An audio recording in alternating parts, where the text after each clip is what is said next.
आज हमने पढ़ना है modern periodic table. Modern periodic table जो है वो मुझे प्रेजेंट किया था कि सिर्फ एक साइंटिस्ट का काम नहीं है, इसके कंट्रीब्यूशन है, बोहर की भी कंट्रीब्यूशन है। और बेसिकली ये जो मॉडर्न पीरियोडिक टेबल है इसका एक और नाम दिया है, इसको long form of periodic table भी बोलते हैं या इसको हम extended form of Mendeleev periodic table बोलते हैं। ये जो टेबल आज हम पढ़ रहे हैं ये मेंडलीव का ही टेबल है, उसमें कुछ मॉडिफिकेशंस हैं। अगर एलिमेंट्स को हम हॉरिजॉन्टली स्टडी करते हैं यानी लेफ्ट टू राइट अगर एलिमेंट्स को स्टडी किया जाता है उसे बोलते हैं पीरियड्स। अगर टॉप से बॉटम एलिमेंट्स को स्टडी करते हैं तो वो क्या कहलाते हैं, ग्रुप्स कहलाते हैं। ठीक है, हमारे पास अगर यहाँ पे देखा जाए वर्टिकली तो टोटल आपके पास कितने ग्रुप्स हैं, 18 ग्रुप्स हैं।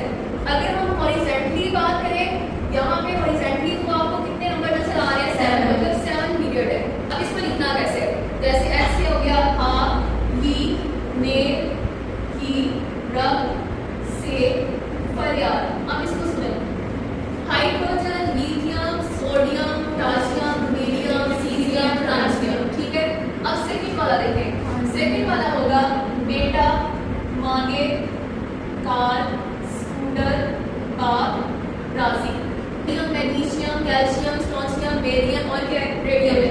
ठीक है, नेक्स्ट यहाँ पे जो सेंटर वाला पोर्शन है वो सारा है ट्रांजिशन एलिमेंट का। ये मॉडर्न पीरियोडिक टेबल की क्या क्या फीचर्स है। फीचर्स में सबसे पहला फीचर हमारे पास है इसका एटॉमिक नंबर। ये जो मॉडर्न पीरियोडिक टेबल है इसकी क्लासिफिकेशन किस बेस पे हुई है, एटॉमिक नंबर की बेस पे।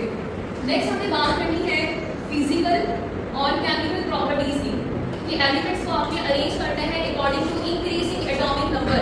इंक्रीजिंग एटॉमिक नंबर का मतलब होता है पहले वो एलिमेंट्स आएगा जिसका एटॉमिक नंबर कम है, फिर बाद में वो आएगा जिसका ज्यादा है। इसी तरीके से एलिमेंट्स को अगर according to increasing atomic number arrange करते हैं तो एलिमेंट्स क्या करते हैं, अपनी प्रॉपर्टीज रिपीट करते हैं। अगर हम इन दो एलिमेंट्स की बात करें सोडियम और पोटाशियम, ये जो पोटाशियम है ये सारे एक ही ग्रुप के मेंबर है, इनकी सबकी केमिकल प्रॉपर्टीज सेम होगी हाइड्रोजन को छोड़ के। हाइड्रोजन नॉन मेटल है लेकिन फिर भी हाइड्रोजन को हमने मेटल के साथ रखा हुआ है। वो इसलिए रखा हुआ है कि इन दोनों के बैलेंस शेल में एक एक इलेक्ट्रॉन है, इलेक्ट्रॉनिक कॉन्फ़िगरेशन की बेस पे।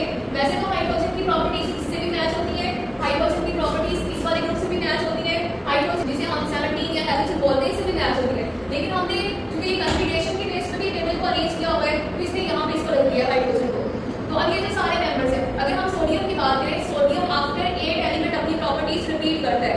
ये जो प्रॉपर्टीज को रिपीट करना होता है इसे बोलते हैं पीरियोडिक फंक्शन। ठीक है, ये टर्म आएगी बार बार, पीरियोडिक फंक्शन किसे बोलते हैं, किसी खास इंटरवल के बाद प्रॉपर्टीज का रिपीट करना वो पीरियोडिक फंक्शन कहलाता है। सबसे पहली फैमिली है उसको बोलते हैं अल्कली मेटल। अल्कली मेटल ये फैमिली है, ये नंबर 1 फैमिली है। आगे नेक्स्ट आपके पास सेकंड फैमिली है, इसको बोलते हैं अल्कलाइन अर्थ मेटल। ये हाइड्रोजन के अलावा बाकी ये तमाम एलिमेंट्स जो है वो पानी के अंदर जब हल होते हैं तो सॉल्युबल बेसिस बनाती है, क्योंकि मेटल हमेशा बेसिस बनाती है। इनको इनर्ट बेसिस इसलिए बोलते हैं क्योंकि ये किसी के साथ रिएक्शन करना पसंद ही नहीं करती है।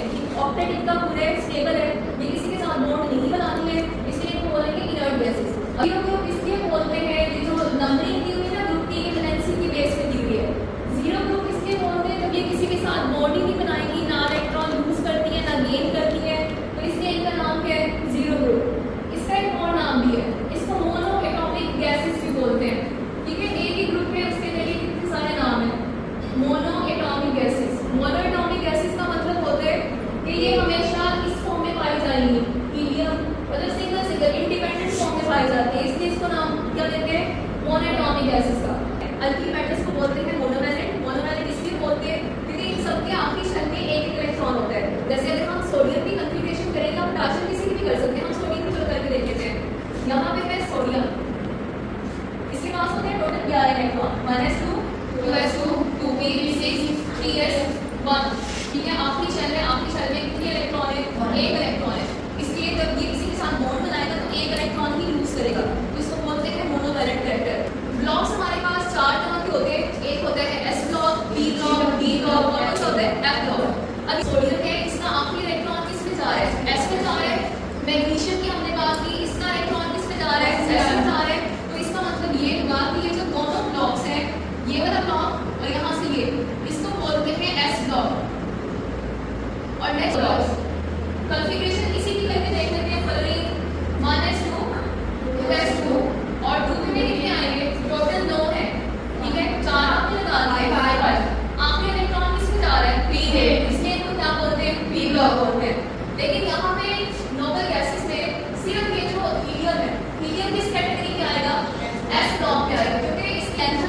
जो है वो यहाँ पे पाया जाता है और यहाँ पे एक्टिनम जो है वो इस साइड पे पाया जाता है। ये अलैदा से लैंथेनम के आगे 14 ऐसे एलिमेंट्स डिस्कवर हुए जिनकी प्रॉपर्टीज क्या थी, बिल्कुल लैंथेनाइड जैसी थी। तो अगर हम उनको यहाँ पे अरेंज करना शुरू कर दें तो हमारा जो पीरियोडिक टेबल है बहुत ज़्यादा एक्सटेंड कर जाना था। पीरियोडिक टेबल को एक्सपेंशन से बचाने के लिए हमने क्या किया है कि ये जो लैंथेनाइड्स के 14 एलिमेंट्स हैं उनको नीचे रख दिया है। यहाँ पे एक्टिनाइड का भी सेम यही केस है। एक्टिनाइड्स में हमारे पास आगे 14 एलिमेंट्स ऐसे हैं जिनकी प्रॉपर्टीज जो है वो एक्टिनाइड जैसी है। तो इसलिए भी बजाय कि हम उसको ऐसे नीचे उसकी फॉर्म में अरेंज करें तो हमने उसको यहाँ पे रख दिया है, एक्टिनाइड्स को अलग से रख दिया है। अब ये पूछा जा सकता है कि ये जो लैंथेनाइड है ये किस ग्रुप से बिलोंग करता है, तो लैंथेनाइड जो है ये ग्रुप नंबर 3 से बिलोंग करता है। ठीक है, अगर पीरियड नंबर पूछे तो ये 6 है। अब इसी तरीके से एक्टिनाइड्स है, एक्टिनाइड्स भी ग्रुप नंबर 3 से बिलोंग करता है, पीरियड नंबर 7 से बिलोंग करता है। और इस पूरे पीरियोडिक टेबल में 118 एलिमेंट्स हैं, लेकिन हमने कुछ कम लिखे हैं तो इसलिए लिखे जो इंपॉर्टेंट है हमारे पास, हमने सिर्फ उन्हीं को याद करना है, इसी के अकॉर्डिंग हमने ये टेबल बना दिया है। और लास्ट में आपके पास रह गए मेटल्स।